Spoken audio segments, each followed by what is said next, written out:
Let's talk about Lucifer. What is up, Netflix fans, and welcome back to my channel. Today, after many requests, I finally finished Season 4 of Lucifer, which is now a Netflix show. The world is good. I was so looking forward to this because while I did not review the first 3 seasons on this channel, I did watch them, and I did very much enjoy them. Lucifer, and it's so weird saying Lucifer is my favorite character on television, but Lucifer's probably my favorite actual individual character on television right now. He is so good. We will get into all of the reasons why here in just a bit. This video will not have major spoilers. I'm going to leave the end of the season out of it, but there will be mild spoilers for the beginning of the season, just giving you guys a heads up, just in case you haven't watched it. But if you're a big fan of Lucifer, the show, not the entity. So Lucifer Morningstar has decided he's had enough of being the dutiful servant of hell and decides to spend some time on Earth to better understand humanity. He settles in Los Angeles, the city of angels. First off, Tom Ellis as Lucifer, as he has been doing since season 1, just one of the most deceitful yet charming and suave characters on television. He embodies what it means to be the character of Lucifer, but also gives him that other layer that I believe would not have been given by anyone else. So he is the perfect person to play Lucifer on television, and he does such an exquisite job. Everything I imagine him to be, just from knowing what I knew about the comics going into the first few seasons, he's very good. And in this season, he brings new levels to the characters because it is dealing with Lucifer being physically vulnerable really for the first time, and it's because of the relationships that he is developing on Earth. All of those things contributing to why this season, I believe, is one of the most special seasons we've gotten of this show so far. And not just because it was revived by Netflix and they brought back the show that we all knew and loved. No, well, that is part of it. I was excited to see this back on screen finally, but they care a lot about where certain relationships are headed, and they care most about developing these characters even more so than they already have. And yes, it's the procedural buddy cop drama that we have been used to for the first 3 seasons, but a lot of these characters, while I thought they would get even crazier than they have been because they're on Netflix now and they can do more in terms of rating and showing maybe more mature elements, some of the characters have calmed down a bit, come into their own, aka Lucifer and Chloe. Their relationship in the show is absolutely the most fascinating. It has been. And the cliffhanger that we got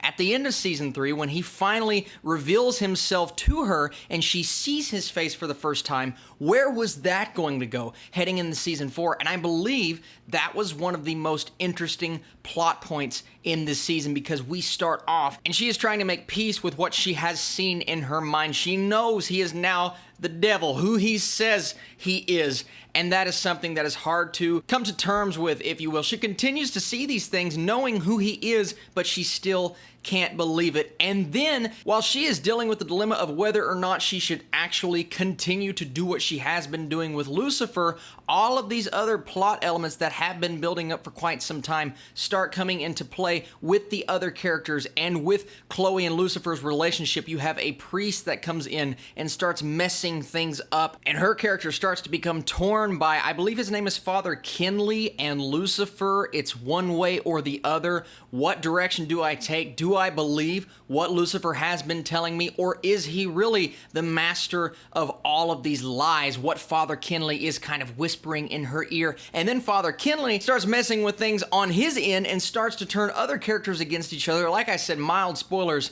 but where all of these storylines go and end up in the final few episodes provided for me anyways an absolute wonderful time watching this show. I had so much fun with this season, the characters, the plot points, and we've not even hit on his brother and what he and Dan have been dealing with, and then you throw Linda into the mix and what happens to her in, I believe, episodes 3 or 4. Do I want to give that away? No, I want to save that for you guys because that packed an extra punch and it started making you ask questions as an audience going, all right, is he not what he used to be now? And Lucifer being Lucifer, because even though you have all of this emotional struggle within this season, which I think is fantastic, you still have Lucifer being Lucifer, that cunning and stunning and overall awesome character that he has been so far, dealing with things, like I said, that he has never had to deal with before. He's always had this emotional trauma, but now because of his emotional emotional disconnections, he is starting to feel physical pain, and it's just another thing to love about this show. Guys, I've talked about the characters, I've talked about where the plot starts out. I'm not going to talk about where it ends up towards the end of the season, but I will say,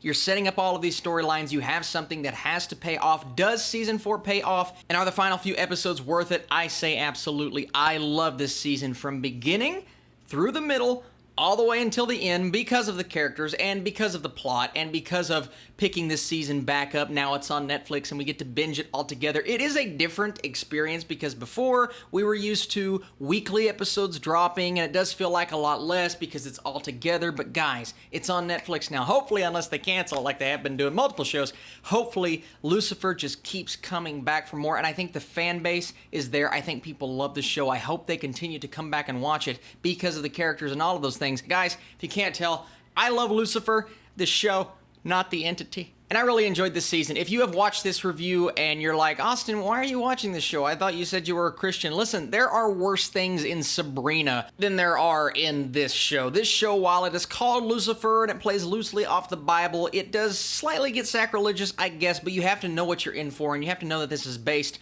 on its own thing, and it just takes those concepts and twists them in a way, but it doesn't do it in a way that is trying to offend organizations and Christians and people who believe in that idea of good and evil. It is its own thing. I encourage you guys to check it out if you are of faith or if you are not, because I think Lucifer is a show that everyone is going to love, and I think season 4 is one of the best seasons we have gotten so far. And because of all of those things, I'm going to go a really solid 85% for Lucifer season 4. Netflix, thank you so much for bringing this show back. I had a blast watching it, and I'm excited to see what Tom Ellis does next as this character because he is just so good. Thank you guys for all of your thoughts and comments below because I know you're talking about this show right now. This is your space and place. If you have major spoilers, please just put a few spaces. That way, if nobody has seen this season yet, I know I'm a little late once again, but that stuff happens. Thank you guys so much once again for watching this video. I will be back later on today with more Netflix reviews as I do every single Friday. And if you missed it last night, Detective Pikachu, that's on the channel right now. See you guys very soon.